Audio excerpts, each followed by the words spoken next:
Hello. I'm glad to see you at one of our iconic partners for over 30 years, LENOTRE, where we're waiting for Fabrice Prochasson. Hello, Fabrice. Hello, Philippe.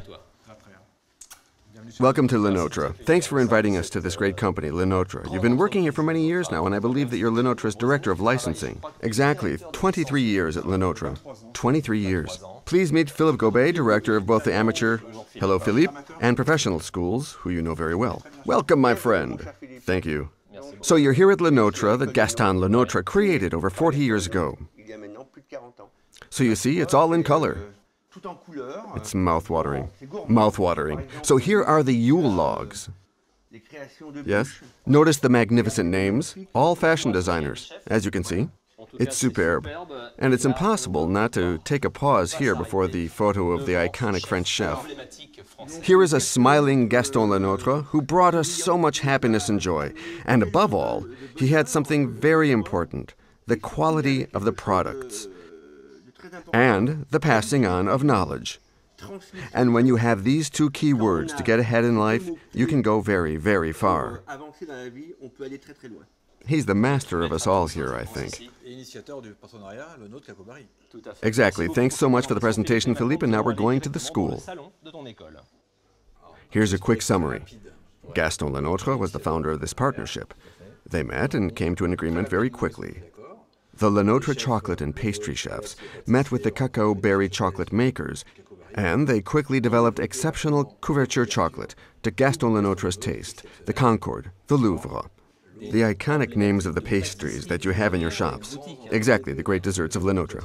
Here is the passi, which is the latest creation we've made together. The passi is a cocktail of African beans. We're looking for an intense taste, and above all, a powerful finish. If you take the Élysée, which was an old couverture chocolate, that was a bit sweet. Milk chocolate. Milk chocolate, a bit sweet in the beginning, Gaston decided very quickly to bring something in with a crunch.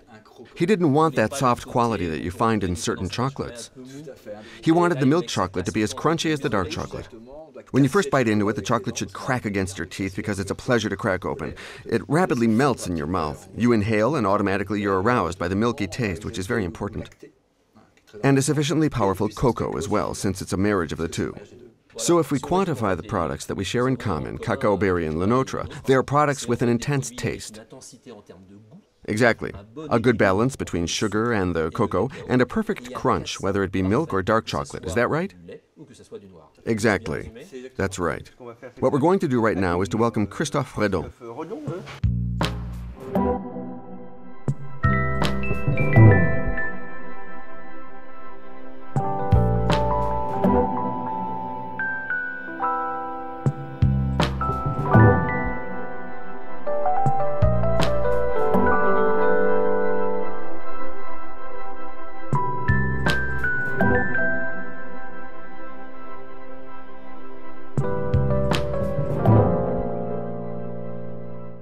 Hello. I'm the only one not to have seen you. You know him very well. Christophe is the youngest meilleur ouvrier de France in our company, and we have 11 of them at LENOTRE. So we will learn about Christophe together because Christophe is a young pastry chef. So can you tell us about your career? I began my career in central France.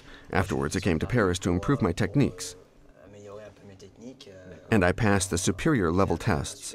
After that, I worked in shops that were not well known, but which gave me good skills.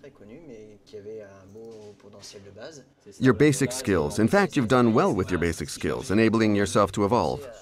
I really forced myself to work on my weak points at the time to progress in a very uniform fashion.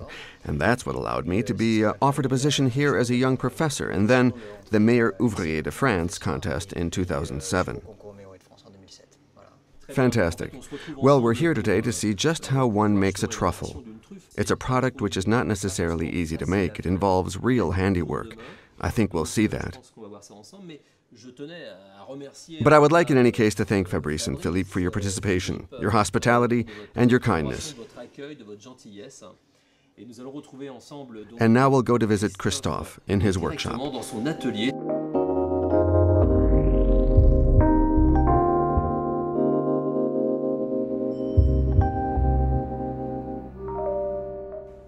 We're together with Christophe Rhedon in his workshop. He's going to demonstrate to us his recipe for aged rum truffles. Right, I'm happy to welcome you here in my workshop. Thank you. To show you my truffle recipe. We'll start with a ganache. The ganache is made with dark baking chocolate, 50% cocoa, with a fairly crisp coating on a passy 70% couverture. Also, to give it the softness and fragrances that I like, it will be accompanied by a 7-year-old rum.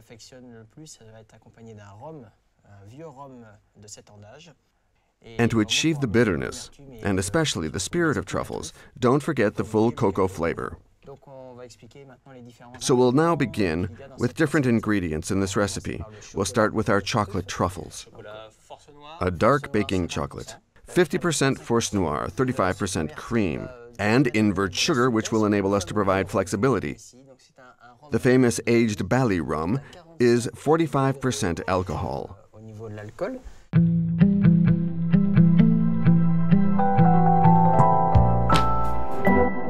So we'll start with the cream. The cream, as I recall, is 35%. So now we're at the point where we're going to boil the cream. We'll boil the cream and also the invert sugar I added. Our chocolate is in little circles.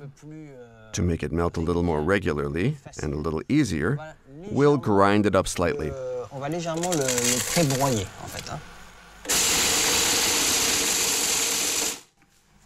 There it is, broken up.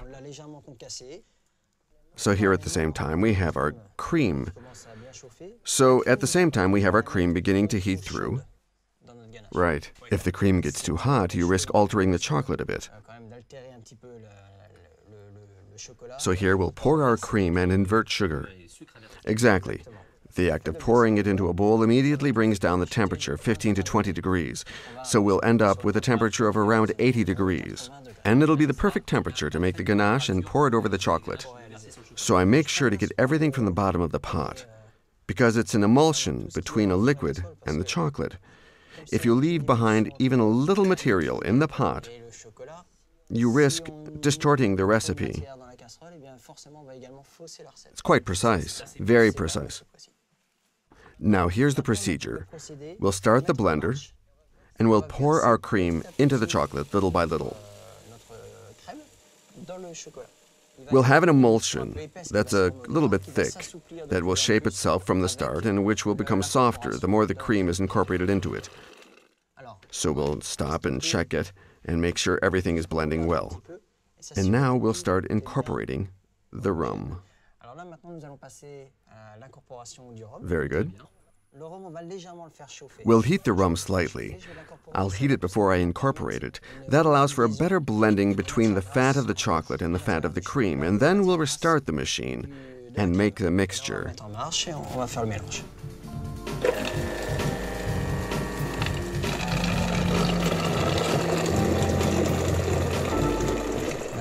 You see, it has a texture that is smooth and flexible. We'll pour it in here and let it sit.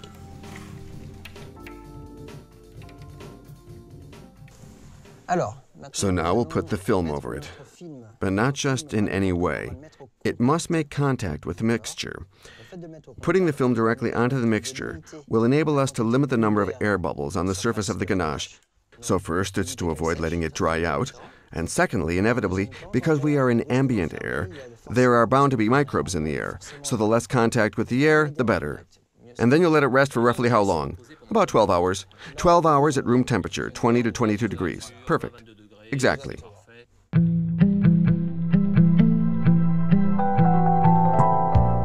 So now we'll see the dressing phase, but beforehand there's a small trick. Yes, the famous chef's trick. It's a great classic. It's a must. So we take a slightly damp sheet. Yes? Right? We'll put a little water on the plate, like so. Then we take an acetate sheet. It's a thicker kind of plastic, frequently used by chocolate makers. Yes? And I place it on top. And here, with a simple rubber spatula like this, I scrape the middle towards the edges to push out all the air bubbles. That enables me to have a plastic film that sticks perfectly to the plate, which sticks perfectly to the plate and above all will not move during the dressing. So we have our creamy preparation. You can easily see that perfectly. Now I'm going to put it in a piping bag with a 13-centimeter diameter nozzle. Superb texture. So now for the dressing. It has to be pretty accurate. There's a fairly simple way to do it, but you must not let the nozzle touch the plastic sheet. There.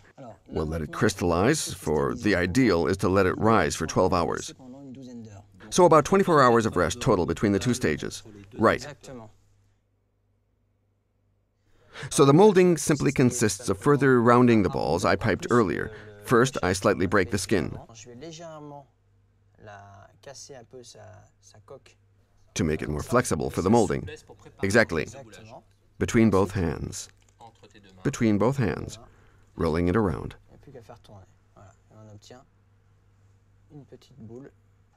There's more to it than rolling it in your hands to get a small ball.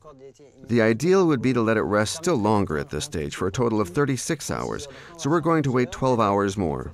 Perfect contraction. So we'll have a perfect contraction. Exactly. And that will enable it to retain its freshness for a longer period of time.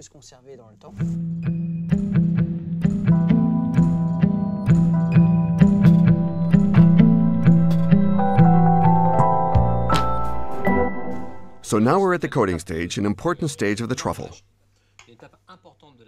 Here I have a tempered chocolate. It's a passy dark chocolate, 70% cocoa. 70%. However, what I do is to temper it at the bottom. But I always work with it a little bit above its ideal temperature, which renders it a little less brittle. So I have less chance of cracks, of small cracks that could let air pass through and reach the ganache. So like 32 degrees, more like 32 degrees. Yes. We're going to dip the truffle in it. You immerse it completely. You immerse it completely. And I don't like to have marks, so we'll put it in the cocoa at the same time, which enables you to simply roll it around. Roll it around, but without touching it very much. Exactly. So there you are. What I mostly tend to do, instead of wiping it on the side, is wipe it on the spatula, and so I'm able to keep the bowl very clean on all sides. Great trick.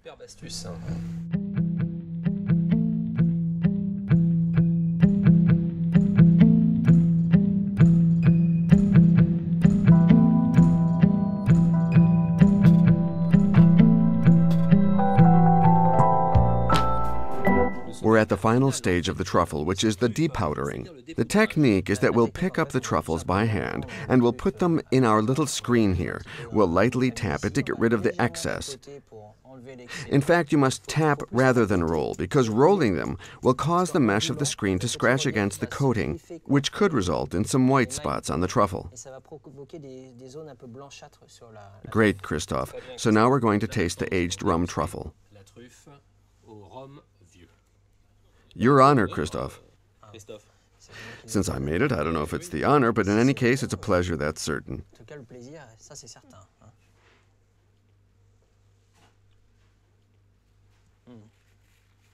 Well, I'm finding the crunchy aspect. You really find the crunchy aspect of the passy 70% chocolate. You have that, and behind it, the creamy ganache. The recipe causes the dark chocolate to develop a creamy texture.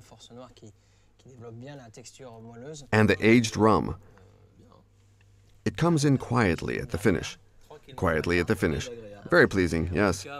Anyway, I want to thank you.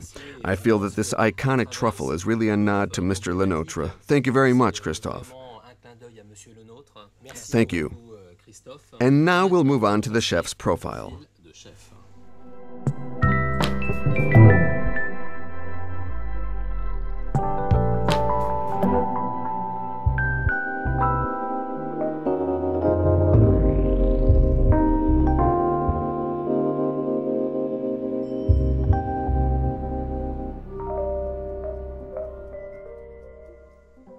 Christophe, what is the best moment of your life as a chef? The best moment of my life as a chef, without any hesitation, was winning the competition for Meilleur Ouvrier de France in 2007. Is there a common element to all your creations? Yes, there is a common element. The common element is to revolve around only two flavors, not more. Two flavors are to me more than enough for a pastry. And then I look for the textures that revolve around these two flavors. So the point in common is two complementary flavors. If you had to go abroad, what are the three things that you would take with you?